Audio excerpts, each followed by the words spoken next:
لا إله إلا الله وحده لا شريك له وأشهد أن محمدا عبده ورسوله أما بعد فإن خير الحديث كتاب الله وخير الهدي هدي محمد صلى الله عليه وسلم وشر الأمور محدثاتها وكل محدثة بدعة وكل بدعة ضلالة وكل ضلالة في النار. اعوذ باللہ من الشیطان الرجیم. بسم اللہ الرحمن الرحیم. قل یا ایہا الناس قد جاءکم الحق من ربکم فمن اہتدى فانما یہتدی لنفسہ ومن ضل فانما یضل علیہا وما انا علیکم بوکیل. وقال تعالی ام لهم شرکاء شرعوا لهم من الدین ما لم یأذن بہ اللہ. محترم حاضرین، ہم اور آپ بخوبی جانتے ہیں اور نہیں جانتے تو جاننا چاہیے، اپنے اہل و عیال کو بتانا چاہیے، اپنے زیر کفالت اور بچوں کو بار بار یاد دہانی کرانی چاہیے کہ ہمارے لیے اس دنیا کی سب سے قیمتی دولت ہمارا ایمان، ہمارا دین ہے. اللہ تبارک و تعالیٰ نے دنیا کے دوسرے علوم کو انسانوں کے حوالے چھوڑا کہ اپنی تحقیق، تجربات، مشاہدات کے ذریعے سے سیکھیں، سکھائیں، غور و فکر کریں. لیکن دین کے علم کے تعلق سے یہ معاملہ نہیں کیا کہ آپ غور کیجئے، آپ کو جو سمجھ میں آئے اسے دین بنا لیجئے. آپ کے عقل اور قیاس میں جو عقیدہ، عبادت کا طریقہ اور معاملات کا اصول بنے اسے آپ دین سمجھ لیں. یہ نہیں کیا، بلکہ دین کے لیے اللہ رب العالمین نے اہتمام فرمایا کہ ہر زمانے میں انبیاء کرام کو مبعوث کیا، آسمان سے قرآن کتاب یا شریعت نازل کی اور اس کا انسانوں کو مکلف بنایا. یعنی میں یہ کہنا چاہتا ہوں کہ ہمارا سب سے قیمتی سرمایہ دین ہے. اور یہ دین ہمیں کہاں سے ملا، کیسے ملا، دین کیا ہے، یہ بنیادی بات ہے. دین ہمیں اللہ کی وحی سے ملا، جو میں نے کہا کہ اللہ نے اہتمام کر کے آسمان سے اتارا. اگر لوگوں کی عقل پر دین کا انحصار ہوتا کہ میری جو سمجھ میں آئے میں کروں، آپ کی سمجھ میں آئے جو آپ کریں، آپ جو چاہیں اسے دین بنا لیں، تہوار بنا لیں، عبادت کا طریقہ بنا لیں، عقیدہ بنا لیں، اگر ایسا ہوتا تو اللہ تبارک و تعالیٰ رسولوں کو بھیجتا ہی نہیں، کتابوں کے نازل کرنے کی، شریعتوں کو اتارنے کی ضرورت ہی نہیں پڑتی. اس لیے اہل علم نے کہا کہ اگر آپ کسی کو قرآن و حدیث کی دلیلیں دے رہے ہیں اور وہ نہیں مانتا، وہ کہتا ہے میری سمجھ میں یہ آتا ہے، مجھے نہیں سمجھ میں آتا، یا حدیث کے بارے میں کہتا ہے میری عقل میں نہیں آتی، یہ دلیل لاؤ، وہ دلیل لاؤ، تو سلف کے بعض لوگوں کا قول ہے کہ سمجھ لیجئے کہ وہ ابلیس ہے جس نے اللہ کے حکم کے سامنے اپنی عقل لگائی.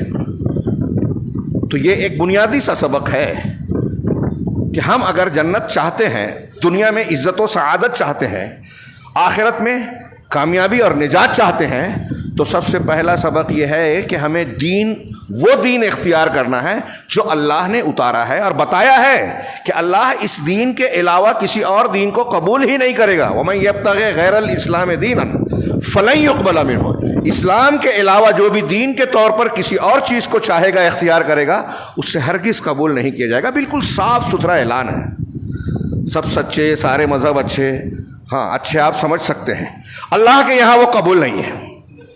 اللہ کے یہاں دین کے طور پر وہی مذہب قابل قبول ہے جو اللہ نے اتارا ہے، وہ ہمیں وحی سے ملا.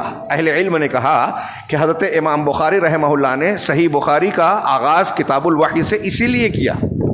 کئی حکمتوں میں سے ایک حکمت ان کی یہ ہے، وہ یہ بتانا اور سمجھانا چاہتے ہیں کہ جو بھی دین ہمیں مل رہا ہے، عقیدہ ہو، اعمال ہو، احکام ہو، دنیا کی زندگی کے لین دین کے سارے طریقے، اخلاقیات، معاملات، سب ہم کو وحی سے ملے ہیں. وحی نہ ہو تو دین نہیں ہے.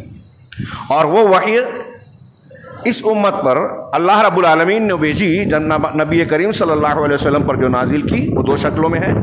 یا تو الکتاب کی شکل میں، جسے ہم قرآن کہتے ہیں، قرآن مجید، یا الحکمہ یا السنہ کی شکل میں، جسے ہم حدیث کہتے ہیں. یہ دو شکلیں ہیں وحی کی، اور دین انہی میں محصور ہے. اچھی طریقے سے یہ ذہن دماغ میں رکھے، بہت سارے زندگی کے مسائل ہمارے یہاں جو لوگوں نے اختلافی مسائل بنا رکھے ہیں، وہ اس بنیاد کو سمجھیں اور اس کو اپنی دنیا میں فالو کریں، اختیار کریں، تو یہ اختلافات ختم ہو جائیں گے۔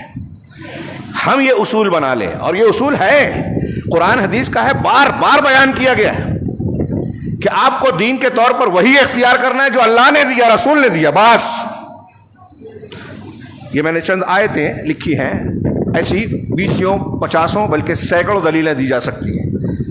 مثال کے طور پہ اللہ رب العالمین کا ارشاد ہے کہ نبی کریم صلی اللہ علیہ وسلم کو خطاب کر کے کہا ثم جعلناک علی شریعۃ من الامر فاتبعها ولا تتبع اهواء الذین لا يعلمون۔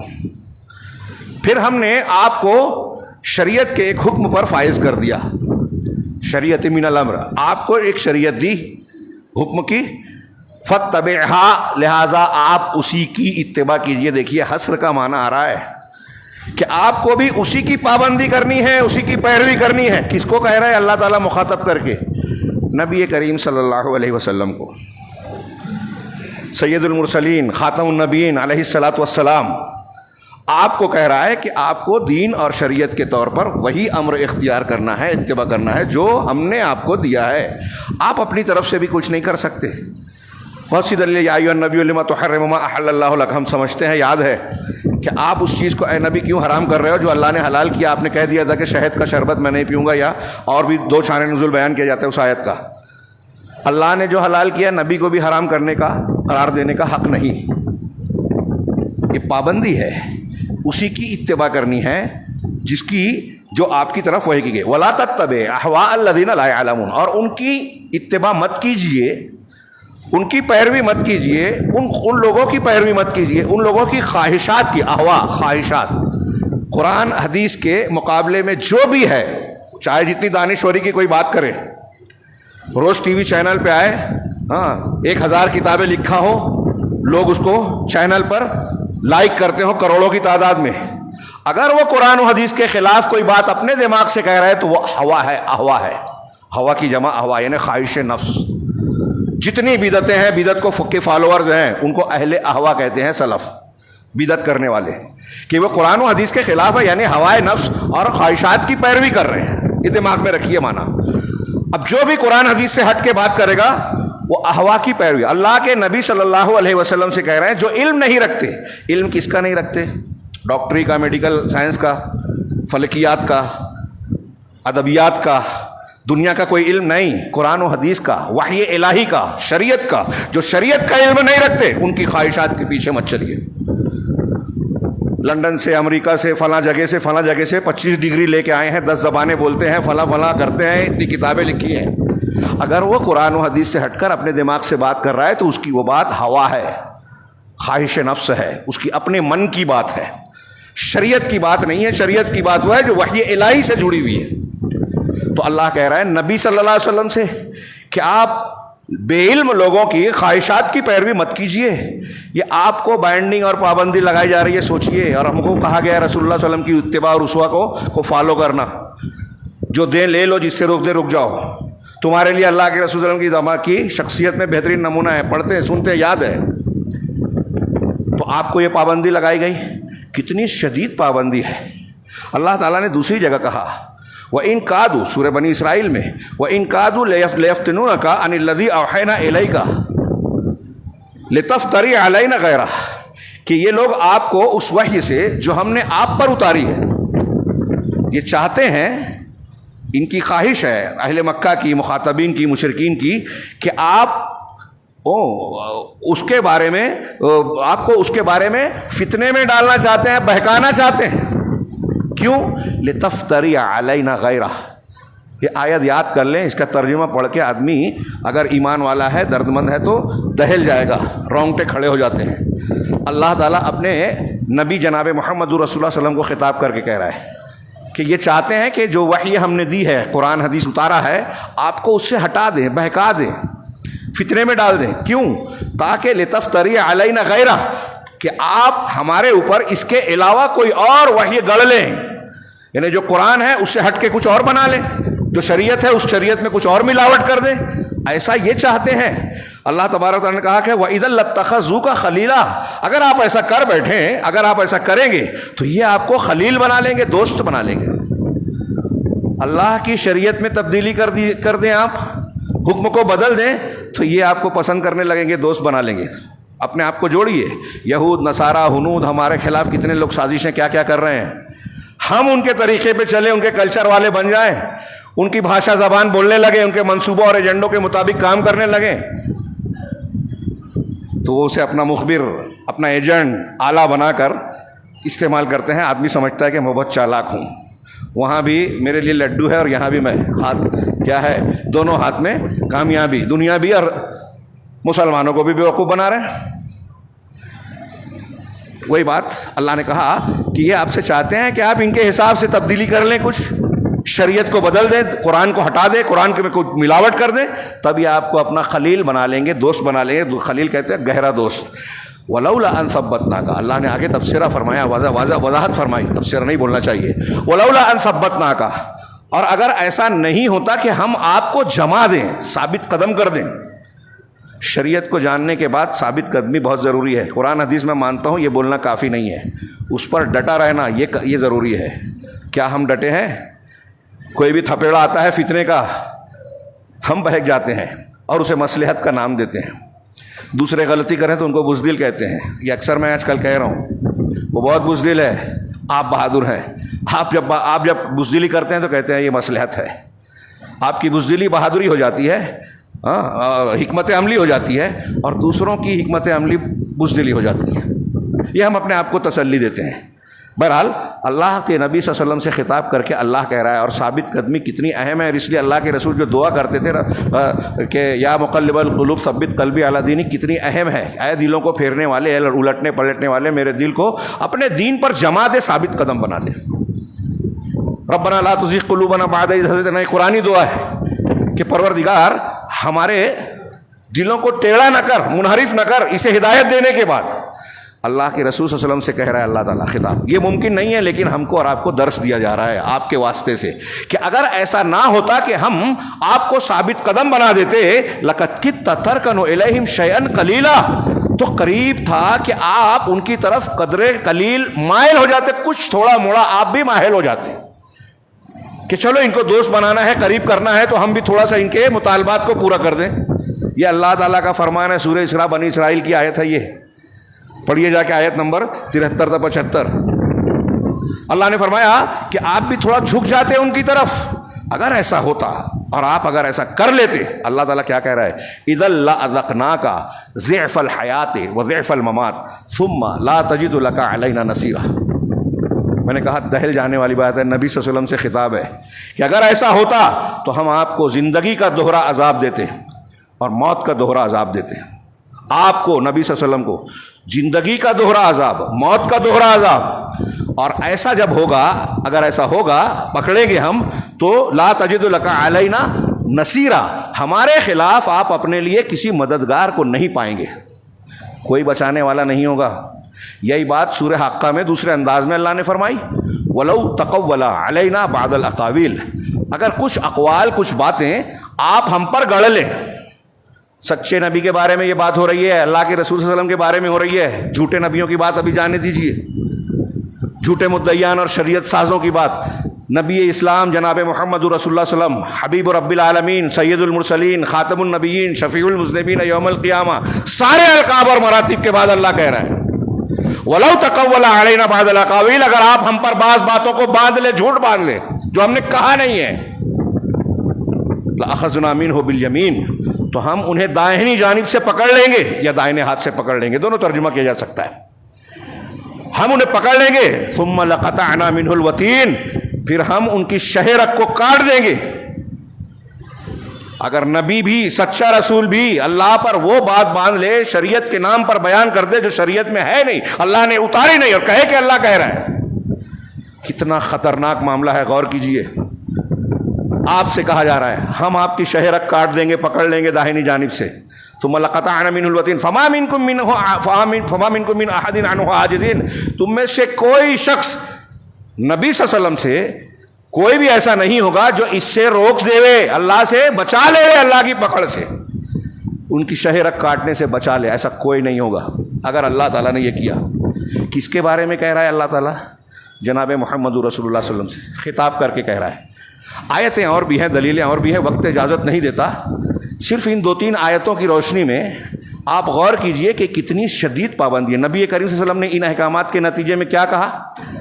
جب بھی کچھ مطالبہ ہوا کفار و مشرکین اور مخالفین کی طرف سے تو آپ نے کہا، جیسے کہا کہ یہ احد پہاڑ کو سونے کا بنا دو، یہاں باغات بنا دو، یہاں ایسا کر دو، آسمان سے فرشتوں کو، یا یہ کر دو اور وہ کر دو۔ سورہ انعام میں اللہ نے کہا قل لا اقول لکم انی خزائن الارض، تم یہ کہہ دو کہ میرے پاس، میں یہ نہیں دعویٰ کر رہا ہوں کہ میرے پاس زمین کے خزانے ہیں، اور نہ یہ میں کہتا ہوں کہ میں غیب جانتا ہوں، میں غیب نہیں جانتا، میں یہ دعویٰ نہیں کر رہا ہوں کہ میں غیب جانتا ہوں۔ یہ اللہ کے رسول نے سے کہا جا رہا ہے، اللہ تعالیٰ کہہ رہا ہے کہو، اور یہ بھی کہہ دو کہ میں فرشتہ بھی نہیں ہوں، میں یہ نہیں کہہ رہا ہوں کہ میں فرشتہ ہوں۔ اور اگلا جملہ یہ ہے، اللہ نے فرمایا وَإِنْ أَتَّبِعُ إِلَّا مَا يُوحَىٰ إِلَيَّ، میں تو بس اسی کی پیروی کرتا ہوں جو میری طرف وحی کی گئی ہے، میں وہی کام کرتا ہوں، وہی عقیدہ اختیار کر رہا ہوں، اور وہی تم کو بتا رہا ہوں، وہی دین شریعت احکام بتا رہا ہوں جو میری طرف وحی کی گئی ہے، یعنی اللہ نے آسمان سے اتارا ہے۔ میں اس میں کوئی رد و بدل کی، تبدیلی کی، رخصت کی گنجائش نہیں پاتا۔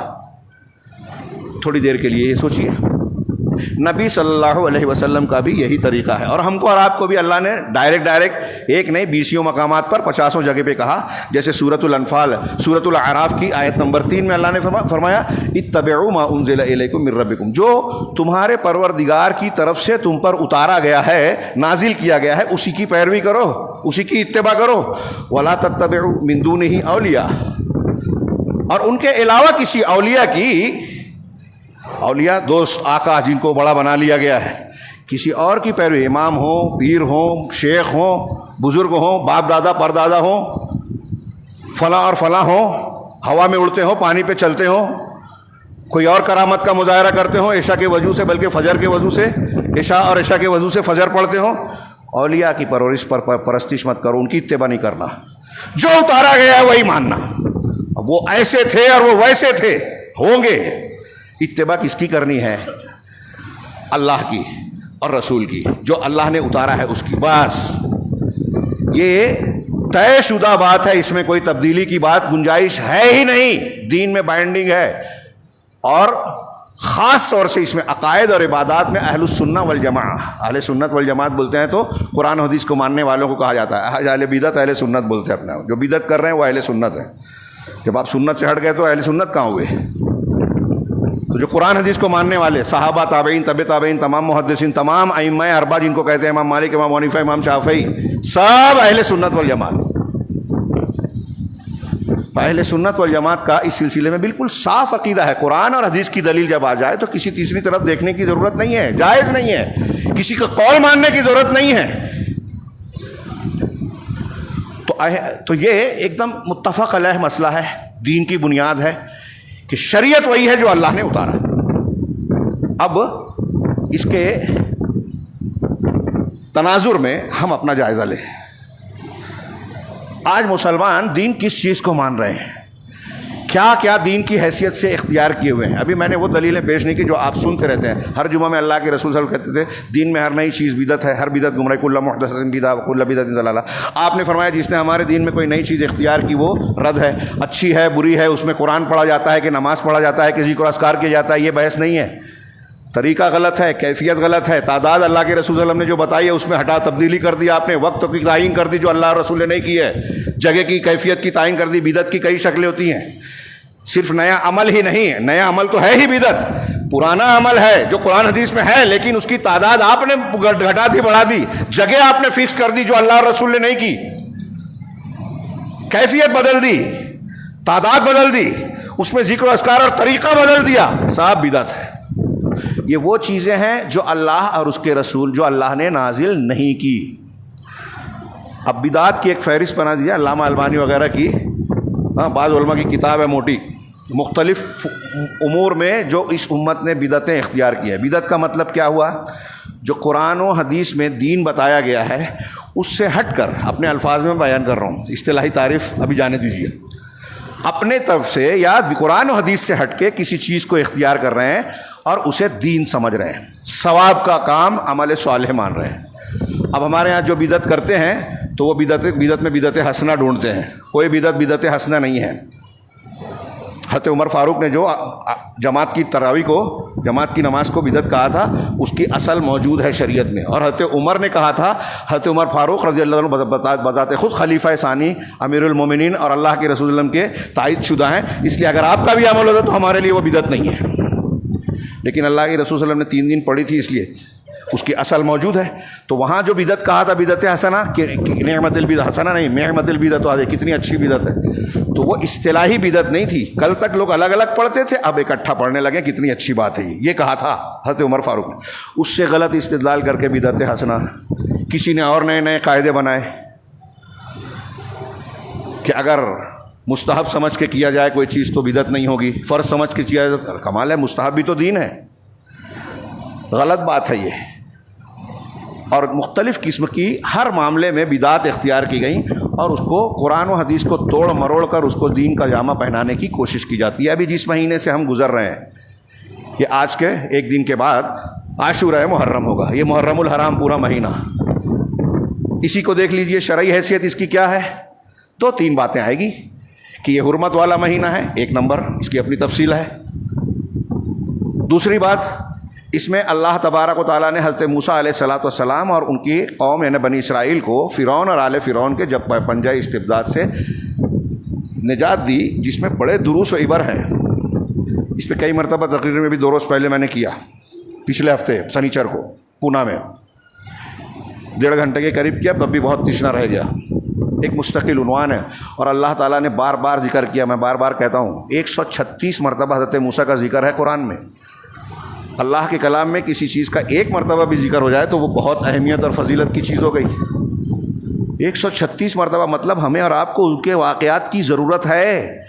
ہماری زندگی میں جو نشیب و فراز واقعات ہو رہے ہیں، مسلمانوں کے ساتھ جو کچھ ہو رہا ہے، حضرت موسیٰ علیہ السلام اور ان کے واقعے میں ہمارے لیے بہت سارے عبرت و نصیحت کے سامان ہیں، پڑھنا چاہیے، وہ ہماری ضرورت کی چیز ہے۔ اور اس میں یہ واقعہ عاشورہ محرم کا جو ان کو نجات ملی، یہ بہت اہم ہے۔ ذی الحجہ میں حضرت ابراہیم کا ذکر ہوتا ہے حج اور قربانی کے حوالے سے، اس میں حضرت موسیٰ کا ہونا چاہیے۔ وَفَتَنَّاكَ فُتُونًا، جیسے حضرت ابراہیم کے بارے میں اللہ نے کہا وَإِذِ ابْتَلَىٰ إِبْرَاهِيمَ رَبُّهُ بِكَلِمَاتٍ فَأَتَمَّهُنَّ، اللہ نے کچھ کلمات کے ذریعے سے ابراہیم کو آزمایا تو انہوں نے اسی طرح حضرت موسیٰ کے بارے میں کہا وَفَتَنَّاكَ فُتُونًا، ہم نے آپ کو بار بار اور خوب آزمایا۔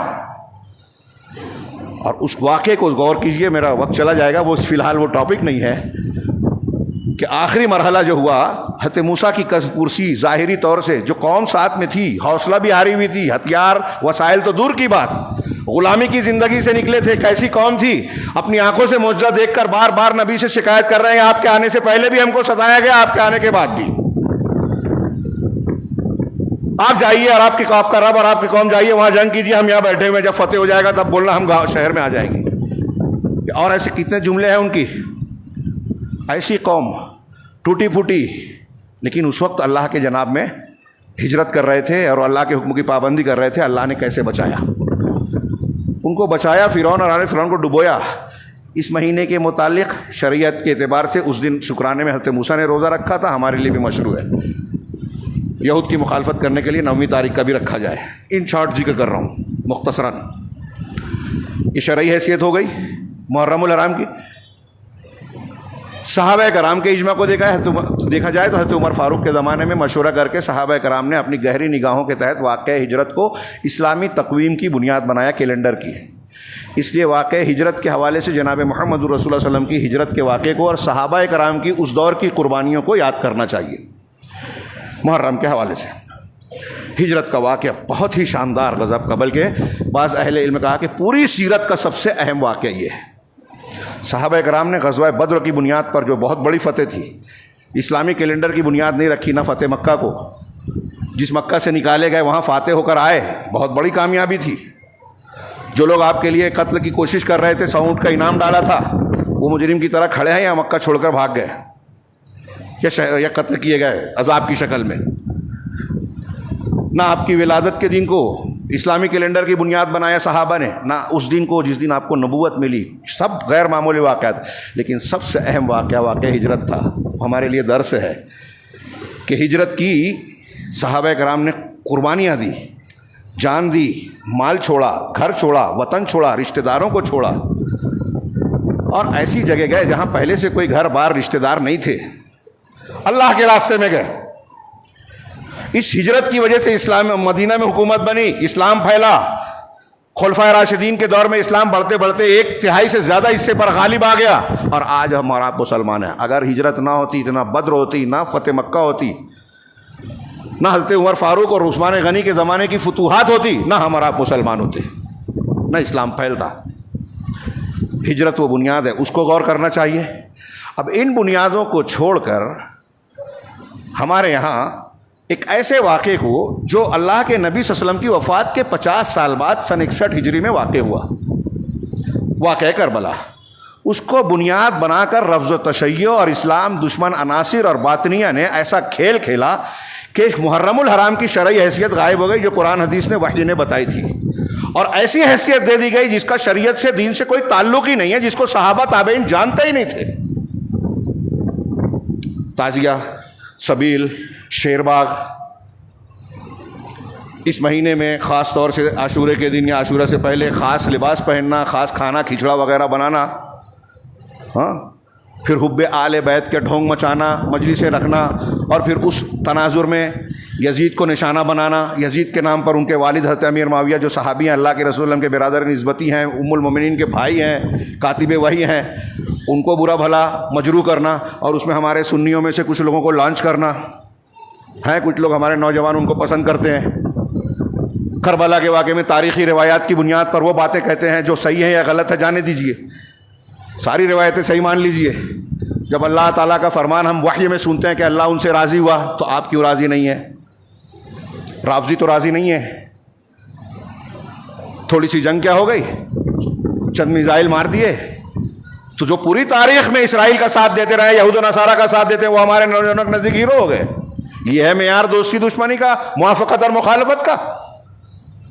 سلف کے علماء نے کہا ہے کہ روافض جو ہیں وہ یہود کے کتے ہیں، اور ان کا ساتھ دینے والے ان کے کتے ہیں۔ ہمارے یہاں لوگ دے رہے ہیں، اس کو چھوٹی بات مت سمجھیے، سرسری اختلافی بات نہیں ہے یہ۔ دامن بچا کے لوگ بھاگتے ہیں اور دیندار بھی بنتے ہیں۔ انبیاء کا طریقہ دیکھیے، اگر توحید کو بیان کیا تو شرک کا رد کیا، شرک کا رد کیے بغیر آپ کی دعوت پوری ہو ہی نہیں سکتی، آپ کا ایمان ہو ہی نہیں سکتا۔ تو حق کو پیش کرنا ہے تو باطل کی تردید ضروری ہے۔ اور رافضیت و تشیع ہمارے یہاں پھیلا ہوا ہے۔ اللہ کا دین جو میں نے ابھی چند آیتیں بتائی کہ اسی کی پیروی کرنی ہے، اسے چھوڑ کر آج مسلمان کہلانے والے نہ جانے کیا کیا مان رہے ہیں، کس کس چیز کی پیروی کر رہے ہیں جو وحی الہی کے بالکل خلاف ہے۔ یہ تو میں ابھی محرم کے ایام چل رہے ہیں اس لیے اس کی مثالیں دے رہا ہوں تھوڑی سی۔ اب مجھے بتائیے کہ اللہ تبارک و تعالیٰ جتنے لوگ بیٹھے ہیں، نبی کریم صلی اللہ علیہ وسلم کے اس دنیا سے رخصت ہونے سے پہلے دین مکمل ہوا کہ نہیں ہوا؟ مکمل ہوا۔ الیوم اکملت لکم دینکم، کتنی حدیثیں ہیں۔ صحابہ کہتے ہیں کہ اگر کوئی پرندہ ہوا میں اڑ رہا ہے اور اس کے پروں کا معاملہ کوئی دین سے تعلق رکھتا ہے تو اللہ تعالیٰ نے، اللہ کے رسول نے اسے بھی نہیں چھوڑا، سب بتا دیا۔ اب آپ دنیا سے چلے گئے، دین مکمل ہو گیا۔ سن 61 ہجری میں واقع ہے کربلا وقوع پذیر ہوا۔ 60 ہجری تک جو لوگ دین مانتے تھے وہ اسلام مکمل تھا کہ نہیں تھا؟ 61 ہجری کے بعد اس میں ایک واقعہ ہونے کے بعد جو ہے اس کو کے اندر تبدیلی ہو جائے گی۔ میں ایک چھوٹا سا سوال کرتا ہوں، اس سے پہلے بھی کیا ہے، کہ اگر کوئی مسلمان واقعہ کربلا کا ذکر بھی نہ کرے سال بھر، محرم میں بھی نہ کرے، اس کے دین ایمان پہ کوئی فرق پڑے گا؟ ذکر ہی نہ کرے۔ ایک رمضان آیا، رمضان میں اگر بدر کا ذکر نہیں کیا، غزوہ بدر کا، تو آپ کے اسلام پر، آپ کے روزوں پر کوئی فرق پڑے گا؟ کمی آ جائے گی؟ کربلا کا تعلق ایک تاریخی واقعے سے، ایک مصیبت ہے۔ حضرت حسین رضی اللہ تعالیٰ عنہ اور ان کے خانوادے کی مظلومانہ شہادت ہوئی، اس میں کوئی شک نہیں ہے، لیکن یہ ایک مصیبت تھی۔ حضرت حسین رضی اللہ تعالیٰ عنہ سے بڑے بڑے درجے والے صحابہ کرام بھی شہید ہوئے۔ حضرت عثمان غنی کو کتنا مظلومانہ شہید کیا، اس سے زیادہ ہے۔ یہاں تو افسانہ بیان کیا جاتا ہے کہ پانی سے محروم کیا جائے، جس زمین پر وہ تھے تھوڑا سا 2 فٹ کھودے تو پانی آتا تھا۔ حضرت عثمان کو تو اس کنویں کے پانی کے سے بھی محروم کر دیا گیا جو خود انہوں نے خرید کے لوگوں کے لیے وقف کیا تھا، گھیر لیا گیا۔ شہید کیا گیا، بیوی کو بھی جو ہے انگلیاں کاٹ لی گئی حضرت نائلہ کی. حضرت عثمان غنی کو، حضرت عمر کو شہید، خود حضرت علی رضی اللہ تعالیٰ کو شہید کیا گیا. اس واقعے کو کیوں نہیں رافضیت والے حب اہل بیت کی بات کرتے ہیں تو حضرت علی کی شہادت کے دن کو اس طرح کیوں نہیں مناتے جیسے حضرت حسین کو؟ وہ کہتے ہیں اس کا دن بھی مناتے ہیں وہ لوگ، بلکہ حضرت عمر کے قاتل کے دن کو بھی مناتے ہیں. ابو لولو فیروز کے جو مرنے کا دن ہے اس کی مزار ہے ایران میں، وہاں میلہ لگتا ہے، عرس بھرتا ہے. ابو لولو فیروز جو پارسی تھا، حضرت عمر کو شہید کرنے والا تھا، وہ ان کے نزدیک بزرگ ہے، شیخ اکبر ہے، صالح ہے. ہم کو اور آپ کو کہاں رکھیں گے؟ اتحاد کی بات کرتے ہیں، بیان بازی دیتے ہیں، ہم لوگ دھوکہ کھا جاتے ہیں. اس نے بہت کچھ کیا، اس نے کیا کیا. میں بھی سوال کرتا ابھی تلولی میں میں نے اس پر خطاب کیا. ہمارے نوجوان عجیب و غریب لوگ ہیں، اصول جانتے ہی نہیں ہیں، بنیاد جانتے نہیں ہیں، دوستی دشمنی کا اسلامی اصول کیا نہیں جانتے. کچھ ظاہری واقعات ہو جائیں اس کی بنیاد پر ہمارا موقف طے نہیں ہوگا. منافقین بھی کارنامے انجام دیتے تھے بظاہر، اور آج بھی اور قیامت تک دیں گے. یہی ہمارا امتحان ہے. دجال تو چیر کے جو ہے ملا دے گا. تو ایسے کمزور لوگ کیا بولیں گے؟ ہاں دجال تو ہی اللہ ہے، مردے کو زندہ کر دیا. یہ واقعہ ہے، خبر میں آ رہا ہے، میڈیا میں آ رہا ہے. ارے دجال نے تو یہ کیا، سعودی عرب نے کیا کیا؟ ہمارا نوجوان سوال کرے گا. سعودی عرب نے جو کیا آپ کو بتایا نہیں جاتا، معلوم نہیں ہے. وہ قرآن حدیث کو پھیلا رہا ہے، وہ توحید کو پھیلا رہا ہے. بہت سارے ان کے مخالفین بھی کہتے ہیں کہ سعودی عرب میں بدعت اور شرک نہیں ہے. یہ چھوٹی بات نہیں ہے. 4 میزائل مارنے کے مقابلے میں یہود و نصارہ کے خلاف عقیدے کی جو جنگ لڑی جا رہی ہے، ایمان کو بچانے کی جو جنگ لڑی جا رہی ہے، اسے اہل سنت والجماعت میں سلفی طبقہ لڑ رہا ہے پوری دنیا میں. یہ اس سے میزائل کی جنگ سے زیادہ بڑی جنگ ہے. کاش کے لوگ سمجھتے. قرآن کے تراجم پھیلانا، پوری دنیا سے علماء کو بلا کے پڑھانا، پوری دنیا میں دعات و مبلغین کو بھیجنا، مساجد کی تعمیر کرنا، مدارس کو مدد دینا. ایران کا کوئی اس میں 1% حصہ بتائے؟ سازشیں کرنے میں، یہود و نصارہ کا اعلی کار بننے میں، شام میں قتل کرنے میں. شام میں کئی لاکھ سنیوں کو قتل کیا، سلفیوں کو. یمن میں گاؤں کے گاؤں پر بم سے اڑا دیا حوثیوں نے، شیعوں نے. عراق میں آج بھی قتل عام جاری ہے جس میں شیعہ یہود و نصارہ کے ساتھ ہیں. ہوائی بات نہیں ہے. اہواز میں مسلسل ظلم کیا جا رہا ہے، فلسطینی مسلمانوں سے زیادہ ظلم کیا جا رہا ہے. اہواز جو ایران کے زیر ماتحت ہے سنیوں پر، وہاں علماء کو قتل کر دیا جاتا ہے سر عام. بیان بازی الگ، میڈیا میں آتا نہیں ہے. تو اصول واقعات کی بنیاد پر مت طے کیجیے، ان قرآن و حدیث کی بنیاد پر. اللہ تبارک و تعالیٰ نے ارشاد فرمایا، میں نے اس آیت پر ابھی تلولی میں خطاب کیا، سورہ مجادلہ کی آیت نمبر 5، ان الذین یحادون اللہ ورسولہ کبتوا کما کبت الذین من قبلہم. آیت کا ایک ٹکڑا ہے یہ کہ جو لوگ اللہ اور اس کے رسول کی مخالفت کرتے ہیں، دشمنی کرتے ہیں، ان کو ذلیل کیا جائے گا جیسے ان کے پہلے کے لوگوں کو ذلیل کیا. اللہ اور رسول کی مخالفت کرنے پر جن کو تباہ کیا گیا، کوئی سیلاب میں، کوئی طوفان میں، کوئی زلزلے کا شکار، کوئی پانی میں ڈبو دیا گیا، کسی پر پتھروں کی بارش ہوئی، اور دنیا میں بھی ذلیل ہوئے، آج بھی بے عزت ہو رہے ہیں. ایسے ہی اللہ اور اس کے رسول کی مخالفت کرنے والے ذلیل ہوں گے. اور بدعت کرنے والا اللہ اور اس کے رسول کی مخالفت کر رہا ہے. لکھ لیں یہ جملہ. مسلمانوں پر آفتیں اس وجہ سے نہیں ہے کہ ہتھیار نہیں ہے، تعداد نہیں ہے، سیاسی قوت نہیں ہے، ڈگریاں نہیں ہے، حکومت اور ملک نہیں ہے، سیاست کا جو کے اسباب ہے وہ نہیں ہے، سب ہے. ایمان نہیں ہے، اللہ اور اس کے رسول کے دین کی خالص اتباع نہیں ہے، صحیح عقیدہ اور سنت کی اتباع نہیں ہے، شرک اور بدعت ہے. اس کی وجہ سے ذلت ہے.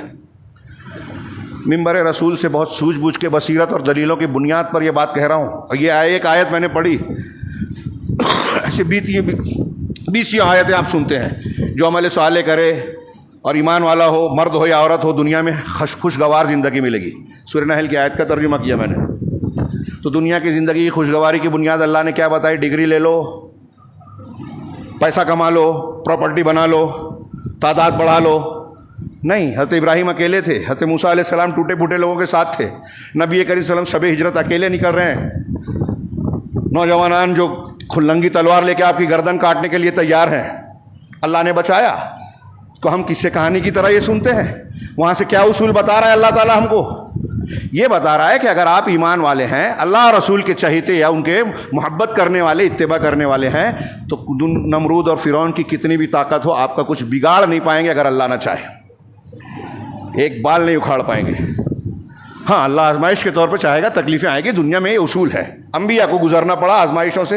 ہجرت کے واقعے میں یہ بھی عبرت ہے کہ آپ کو بلندی اس وقت ملے گی جب آپ اللہ کے راستے میں قربانیاں دیں گے، توکل اور ایمان کا ثبوت دیں گے، ثابت قدمی اور صبر و ثبات کا نمونہ پیش کریں گے۔ بہرحال بات لمبی ہو رہی ہے، وقت زیادہ ہو رہا ہے، ایک حصہ پورا باقی ہے جو میرے ہاتھ میں ہے، آپ تھوڑی دیر کے لیے سنیے۔ تعزیہ، یہ میں نے چند چیزوں کا ذکر کیا محرم کے حوالے سے۔ قرآن میں ہے کیا تعزیہ؟ حدیث میں ہے؟ مطلب اللہ نے جو آسمان سے اتارا وہ اس میں تعزیہ نہیں ہے۔ صحابہ نے کیا؟ نہیں کیا۔ تابعین نے کیا؟ نہیں کیا۔ تابع تابعین نے کیا؟ نہیں کیا۔ محدثین ائمہ نے کیا؟ نہیں کیا۔ کس نے کیا؟ معز الدولہ نے کیا، پہلا آدمی۔ ہندوستان میں تیمور لنگ بیان کیا جاتا ہے۔ تو اب جو اللہ نے آسمان سے اتارا اس میں تعزیہ نہیں ہے، صحابہ تابعین کے دین میں نہیں ہے، تو کیا وہ دین ہو سکتا ہے؟ آپ یہاں جو بیٹھے ہیں ہم لوگ کہیں گے نہیں، میں سمجھتا ہوں، لیکن آج ہمارے شہر میں کتنے لوگوں نے بنایا، ابھی جا کے ہم ان سے کہیں یا میری یہ تقریر سنیں یا یہاں کوئی ہو، غصہ ہو جائے گا کہ یہ کیا اختلافی بات کر رہے ہیں۔ اختلافی؟ آپ دین بگاڑ رہے ہو اللہ کا۔ ایک غیر مسلم محرم کا نام سنتا ہے تو اس کے دماغ میں تعزیہ آتا ہے، جس کا دین سے دور دور تک کوئی تعلق نہیں ہے۔ اچھا، تعزیہ کے بارے میں جو عقیدہ ہے، جو عقیدت مند کرتے ہیں کہ حضرت حسین کی قبر کا ایک پرتو ہے، عکس ہے، جو بھی کہتے ہو، اس میں ان کی روح آتی ہے وغیرہ وغیرہ، کیا کیا کہتے ہیں، پھر اس سے تبرک لیتے ہیں احترام کے ساتھ، جا کے اسے، جیسے غیر مسلموں میں گنپتی کو ڈبویا جاتا ہے، اس کو ڈبوتے ہیں۔ وہ ان کی تعزیہ یا ان کی گنپتی؟ اب مجھے بتائیے، میں ایک حدیث کی طرف اشارہ کروں، حضرت ابو واقد لیثی کی ترمذی کی صحیح حدیث ہے، آپ نے بارہا سنی ہے۔ اللہ کے رسول اللہ کے ساتھ جب وہ فتح مکہ کے بعد لوٹے، راستے میں حنین کا واقعہ پیش آیا۔ حنین کے واقعے سے پہلے وہ کہتے ہیں کہ ہم نئے نئے جو مسلمان تھے، ابو واقد لیثی رضی اللہ تعالیٰ عنہ نئے مسلمان تھے، ایمان کی ابھی پوری تربیت نہیں ہوئی تھی، تو کہا کہ ہم گزرے مشرکین کے پاس سے، تو مشرکین کے پاس ایک بیری کا درخت تھا، سدرا، وہ اس پہ اپنی تلواریں اور ہتھیار لٹکا رہے تھے، یعنی تبرکن۔ ہم نے دیکھا وہ اسے ذات و انوات کا نام دیتے تھے اس درخت کو، کہ متبرک ہے، اس پہ درخت پہ لٹکائیں گے۔ تو اللہ تبارک و تعالیٰ، اللہ کے رسول صلی اللہ علیہ وسلم سے کہا کہ اللہ کے رسول، جیسے ان کا ذات انوات ہے نا، ویسے ہمارے لیے بھی بنا دیجیے۔ دیکھیے مطالبہ ہم کر رہے ہیں، یعنی صحابہ، اللہ نے، نبی نے نہیں بتایا صلی اللہ علیہ وسلم، ہم دین اپنی طرف سے بنانے کی بات مطالبہ کر رہے ہیں۔ ابو واقد لیثی رضی اللہ تعالیٰ عنہ نے کہا، یہ سن کر اللہ کے رسول غصہ ہو گئے اور کہا اللہ اکبر، غصے کی حالت میں کہا، والذی انہا السنن، یہی سنتیں ہیں پہلے لوگوں کی، لترک والذی نفسی بیدی، اس ذات کی قسم جس کے ہاتھ میں میری جان ہے، لترکبن سنن من کان قبلکم حذو القبضۃ بالقبضہ او کما قال، قلتم والذی، معاف کیجیے آگے کہا، قلتم والذی نفسی بیدی قلتم کما قال بنو اسرائیل علیہ موسیٰ، تم نے ویسی ہی بات کہی ہے جیسے بنی اسرائیل نے حضرت موسیٰ سے کہی تھی۔ کیا کہا تھا؟ قرآن میں وہ جملہ ہے، اللہ کے رسول نے وہاں پڑھا کہ موسیٰ سے کہا کہ اجعل لنا الہا کما لہم آلہہ، اے موسیٰ ہمارے لیے بھی ایسا معبود بنا دیجئے جیسے ان کے معبود ہیں۔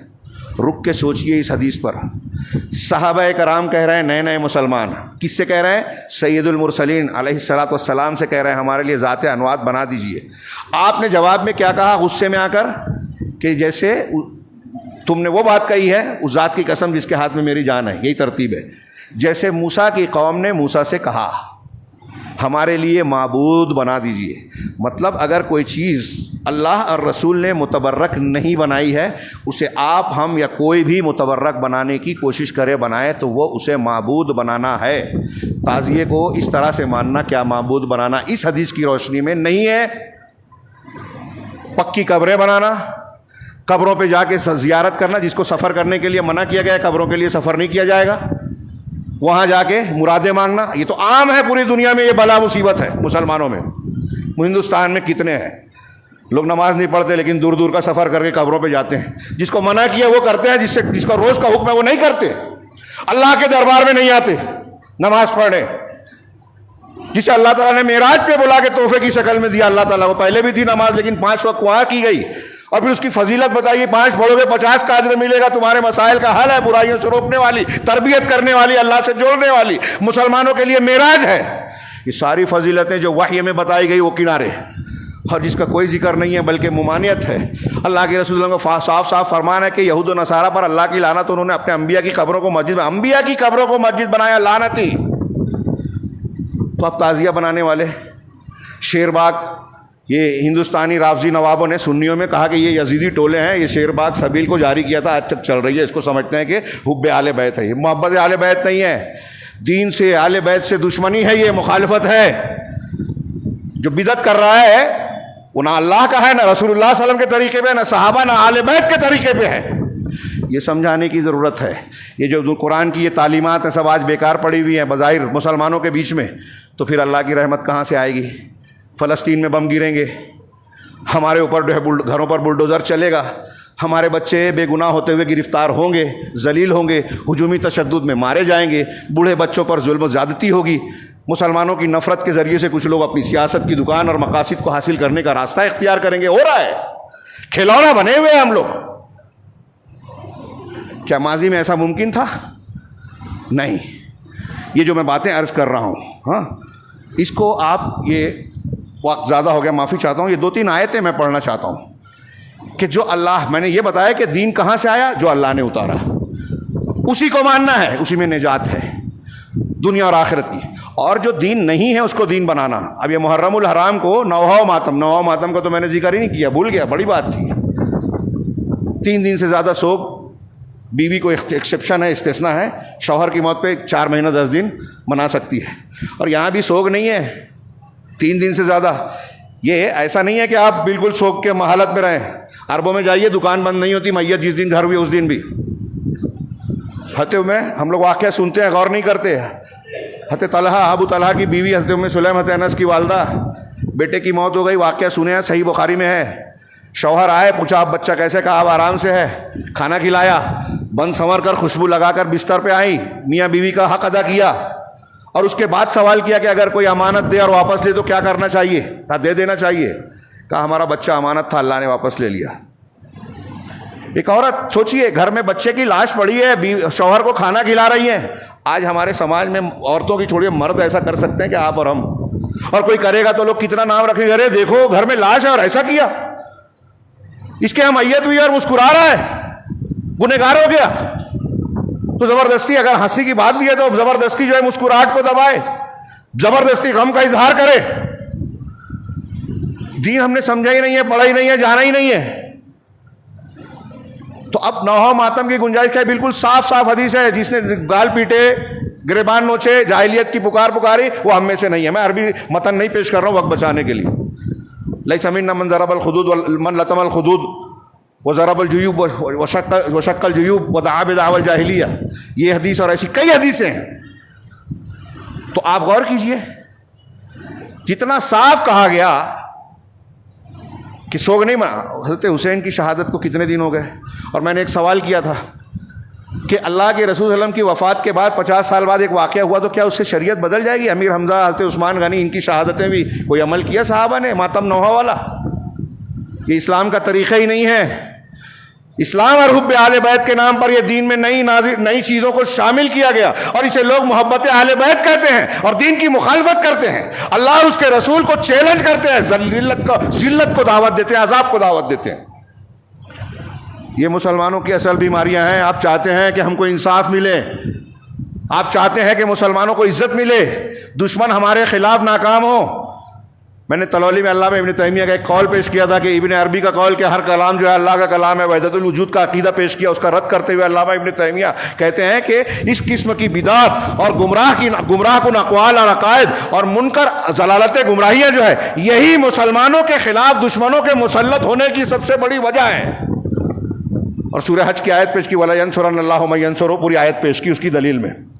ہمارے خلاف کوئی پریوار اگر مسلط ہے، ہمارے خلاف یہود و نصارہ کی چالیں سازشیں کامیاب ہو رہی ہیں، تو اس کی وجہ یہ نہیں ہے کہ ہمارے پاس وسائل طاقت نہیں ہے، اس کی وجہ یہ ہے کہ ہم صحیح ایمان پر نہیں ہیں، ہم قرآن و حدیث کے خلاف عمل کرتے ہیں، ہم اللہ اور اس کے رسول کی مخالفت کر کے ذلت و عذاب کو دعوت دے رہے ہیں۔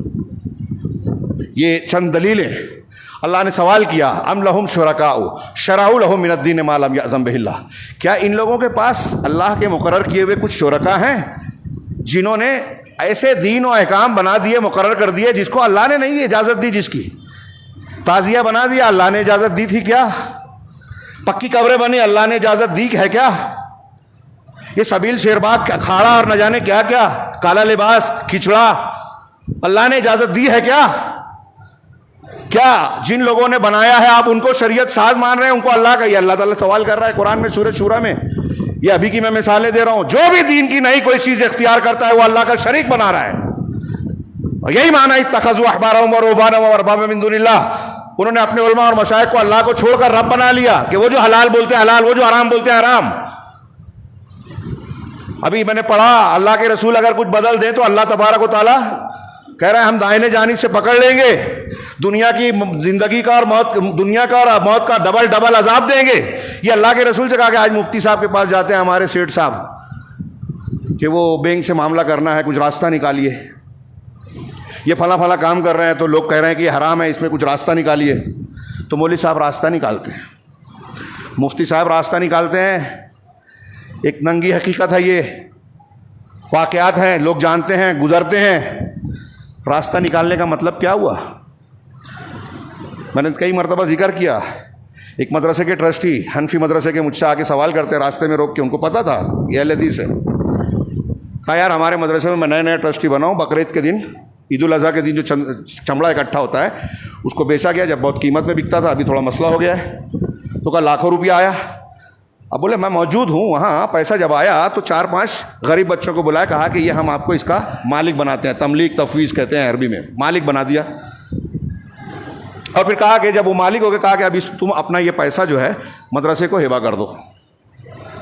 تو میں نے ان سے پوچھا، یہ جو مجھ سے سوال کر رہے ہیں، کہ میں نے ان سے پوچھا کہ ارے یہ کیا ہے، سمجھ میں نہیں آیا. کہا نہیں، مولانا اشرف علی تھانوی صاحب نے لکھا ہے تملیک کر دینا. وہ حضرت بریرہ کا واقعہ ہے نا، اللہ کے رسول گھر میں گئے، کہا گوشت پک رہا ہے.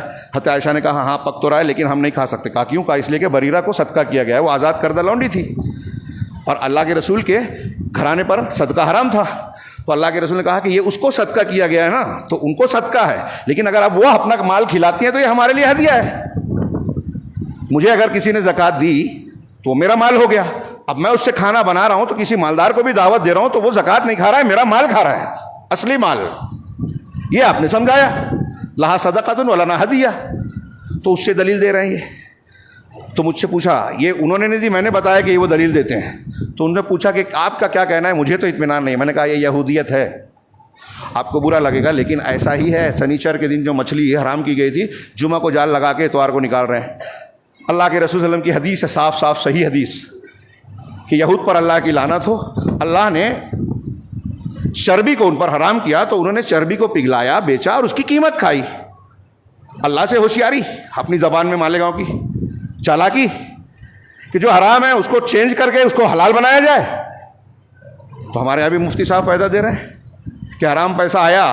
ایک صاحب ہیں، میں واقعہ بولوں گا تو شاید آپ لوگ سمجھ جائیں گے، اس لیے میں تھوڑا کلیئر نہیں. مالیگاؤں کا واقعہ، ایک آدمی کے پاس حرام آتا ہے، مولوی صاحب سے سوال کیا کہ کیا کروں اس کا.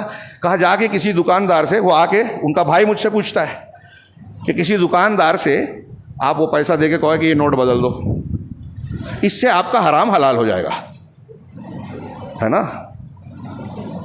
تو میں نے ان سے سوال کیا کہ اس کا حرام حلال ہو رہا ہے، تو بیچارہ بیٹھا جو حلال بزنس دھندا کر رہا ہے اس کا حلال حرام نہیں ہوگا. یہ حرام نوٹ گئی تو اس کا حرام ہو جائے گا نا حلال. بولے ہاں یار یہ تو سوچا ہی نہیں، لیکن دونوں کو حلال کر دیا. یہ میں چند ہمارے ہاں بینک کے ایجنٹوں کے پاس، کلیکٹر لوگ کے پاس مولویوں کا فتویٰ جیب میں رکھا ہوتا ہے.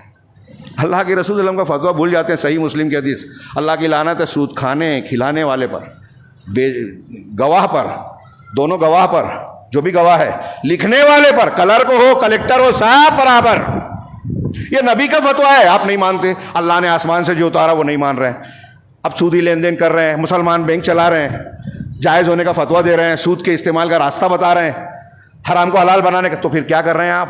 قرآن میں ہے کہ جو اب بھی سودی لین دین نہیں کرے گا وہ اللہ اور اس کے رسول سے جنگ کا اعلان کر دے. اب ہم اور آپ اللہ سے جنگ کا اعلان کر رہے ہیں کہ نہیں کر رہے ہیں؟ اور پھر بولتے ہیں کہ اللہ کی مدد نہیں آتی، مسجد توڑ رہے ہیں اور حکومت مل رہی ہے، مسلمانوں کو کاٹ رہے ہیں اور روڈ مل رہا ہے. ہم اللہ سے جنگ کا اعلان کریں اور یہ امید رکھیں کہ اللہ کی رحمت آئے گی. ہماری بچیوں کا کیا حال ہے، نوجوانوں کا کیا حال ہے؟ درس قرآن درس حدیث میں لوگوں کو پسینے چھوٹتے ہیں، موبائل پر اسپورٹس دیکھنے پر، کرکٹ دیکھنے میں دن بھر لگ جائے، کوئی حرج نہیں ہے. یہ ہماری تربیت ہے. دین اور شریعت کو ہم نے کنارے رکھا ہوا ہے اور اللہ کی رحمت کی امید کرتے ہیں. ہاں، اور یہ شریعت کے ساتھ کھلواڑ. چلیے تھوڑی کوتاہی بدعملی چلے گی، انسان ہے، لیکن شریعت میں تبدیلی، بدعت، خرافات. تو اللہ نے سوال کیا اور یہ بھی دھمکی دی آگے کہ لولا کلمۃ الفصل لقضی بینہم. یہ جو نئی نئی شریعت بنائی، اہل مکہ نے بھی کہا تھا جانوروں کو بتوں کے نام پہ چھوڑ کے کہ یہ حرام ہے، یہ حلال ہے، یہ حرام ہے، اس کا فلاں حکم ہے، فلاں. شریعت میں اللہ نے نہیں بتایا، وہ بنا رہے ہیں. تو اللہ نے کہا کہ ان کا یہ عمل اس لائق ہے کہ اگر قیامت کا دن طے نہیں ہوتا تو ان کا فیصلہ آج ہی ہو جاتا. یہ چھوٹی موٹی بات نہیں ہے جو بدعتیں اختیار کی جا رہی ہے. اپنا دین بنا کے کہہ رہے ہو اللہ کا دین ہے، فیصلہ ہو جاتا اگر قیامت کا دن. اور چھوٹے موٹے واضح آ رہے ہیں لیکن ہم سوچتے نہیں ہیں. مسلمانوں پر مصیبت پریشانی آ رہی ہے، دوسرے فلسفے بیان کیے جا رہے ہیں، دھاڑے جا رہے ہیں. یہ آیت پڑھوں، اللہ تعالیٰ نے ایک جگہ فرمایا سورہ اعراف میں، ان الذین اتخذوا العجل سینالہم غضب من ربہم. جن لوگوں نے عجل کو، بچھڑے کو اختیار کیا، یعنی اللہ الہ بنا لیا. حضرت موسیٰ علیہ السلام کی قوم نے، سامری نے بنایا تھا، انہوں نے بچھڑا پوجا تھا. ہمارے یہاں گائے پوجی جاتی ہے. وہ مصری تھے یا مصرا ہے. وہاں مقدر یہ مولانا عبید اللہ کشمیری صاحب کہا کرتے تھے اور اور ڈیٹیل بیان کرتے تھے، میں نے شارٹ میں کہا. تو وہ بچھڑا پوچھتے تھے. ہاں، اللہ نے کہا کہ جن لوگوں نے ایسا کیا ہے، سینالہم غضب من ربہم، ان قریب انہیں پروردگار کا غضب حاصل ہوگا. جو لوگ تعزیہ بنا رہے ہیں، بچڑے کی پوجا کر رہے ہیں، وہ بہت لوگوں کو بہت برا لگے گا. مجھے ملے تو شاید مجھے مارنے ٹھوکنے کی بھی بات کریں، لیکن یہ حق ہے. منبر رسول سے ذمہ داری کے ساتھ دلیل کی بنیاد پہ کہہ رہا ہوں. تعزیے کو بھی پوج رہے ہیں نا، حضرت حسین آ گئے، ان کی روح ہم کو فائدہ پہنچائے گی اور یہ ہوگا. یہ عقیدہ رکھتے ہیں نا. بچڑے کے بارے میں بھی یہی عقیدہ تو تھا. معبود کیوں بناتا ہے آدمی؟ کیا کرتا ہے؟ جو قبروں کو پوج رہا ہے، جو کسی بھی غیر اللہ کو پوج رہا ہے، وہ اس میں شامل ہے. اللہ کہہ رہا ہے کہ ایسا کرنے والوں کو اللہ رب کا غضب حاصل ہوگا. تو اب مسلمان یہ جو عمل کر رہے ہیں، اللہ کے غضب کو، قرآن کہہ رہا ہے غضب آئے گا اور آپ کہہ رہے ہیں رحمت آئے گی. ان کو غضب ہے. وَذِلَّةٌ فِي الْحَيَاةِ الدُّنْيَا، اور دنیا کی زندگی میں ذلت ملے گی. مسلمان ذلیل خوار ہے کہ نہیں ہے؟ قرآن کہہ رہا ہے بچڑے کی پوجا، غیر اللہ کی پوجا، شرک کرنے پر اللہ کا غضب آئے گا، ذلت ملے گی دنیا میں. قرآن پر ایمان ہے کہ نہیں ہے مسلمانوں کا آج؟ اگر ہے تو یہ مان لیجئے کہ ہماری ذلت و خواری کی بنیاد یہ ہے بدعت، شرک. اللہ نے فرمایا کذالک نجزی المفترین، ایسے ہی ہم افترا بازوں کو سزا کا بدلہ دیتے ہیں. امام سفیان کا اس آیت کا جو آخری جملہ ہے کہ اسی طرح ہم مفترین کو، مفترین جو گڑھتے ہیں، جو دین نہیں ہے دین بنا لیا، قرآن نہیں ہے قرآن کی طرف حوالہ کر دیا، معنی بدل دیا، حدیث نہیں ہے جھوٹی حدیث بیان، یہ سب افترا ہے. حلال کو حرام، حرام کو حلال بنا لیا. تو کہہ رہے ہیں، امام سفیان کہتے ہیں اس آیت کی روشنی میں کہ ہر بدعتی اس میں شامل ہے.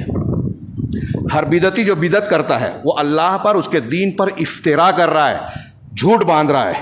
اللہ نے فرمایا قل ارأیتم ما انزل اللہ لکم من رزق، آپ بتائیے کہ بھلا آپ کہیے یہ تو بتاؤ کہ اللہ نے تمہارے لیے جو رزق بھیجا، اتارا، اللہ نے جو رزق دیا کھانے پینے کی چیزیں، فجعلتم منہ حراما وحلالا، تم اس میں سے اپنی طرف سے حلال اور حرام بنا لیے. تم نے یہ حلال ہے یہ حرام ہے. اللہ نے آگے سوال کیا قل اللہ اذن لکم ام علی اللہ تفترون، تو آپ سوال کیجئے کہ کیا تم کو اللہ نے اس کی اجازت دی ہے؟ اللہ نے تو دین اتار دیا، رسول کو بھی کہا کہ تم حلال کو حرام نہیں کر، اور تم بنا رہے ہو یہ سبیل ہے، یہ فلاں ہے، یہ متبرک ہے. اللہ نے نہیں بتایا، آپ بتا رہے ہو. ام علی اللہ تفترون، کیا اللہ نے اجازت دی یا تم اللہ پر جھوٹ باندھ رہے ہو؟ سورہ یونس کی آیت نمبر 59. ہاں، اور سورہ نحل میں اللہ نے فرمایا وَلَا تَقُولُوا لِمَا تَصِفُ أَلْسِنَتُكُمُ الْكَذِبَ، اپنے زبان سے جھوٹ موٹ اپنی طرف سے یہ مت بکو. بولو کا ترجمہ یہاں تقولو کا صحیح ترجمہ ہوگا مت بکو. یہ مت کہو کہ ھذا حلال و ھذا حرام لتفتروا علی اللہ الکذب، کہ یہ حلال ہے اور یہ حرام ہے تاکہ اللہ پر جھوٹ باندھو. ان الذین یفترون علی اللہ الکذب لا یفلحون، جو اللہ پر جھوٹ باندھتے ہیں وہ کامیاب نہیں ہو سکتے. اب ہم اللہ پر جھوٹ باندھ رہے ہیں، جھوٹی حدیثیں ہمارے یہاں بیان کر رہے ہیں، دعوت و تبلیغ کے نام پر جھوٹی حکایتیں.